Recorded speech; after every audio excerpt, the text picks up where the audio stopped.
Hello and praise the Lord dear friends. आज के devotion verse में हम पढ़ेंगे आइज़िया 43 वर्स 12 को। अब बीती घटनाओं को स्मरण ना करो, ना प्राचीन काल की बातों पे मन लगाओ।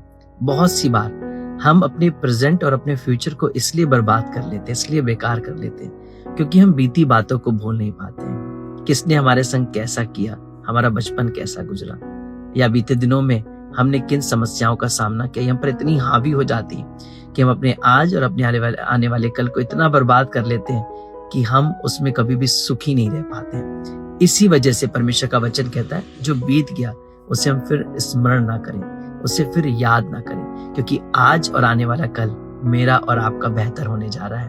प्यारे पिता परमेश्वर, हम प्रार्थना करते हैं यदि किसी के पास्ट में कुछ ऐसा हुआ जिसकी वजह से वो निराश है, तो आज वो वॉश आउट हो जाए, वेनिस्ड हो जाए, और हम अपने आज और कल को बेहतर बना पाए। यीशु के नाम में आमीन। God bless you.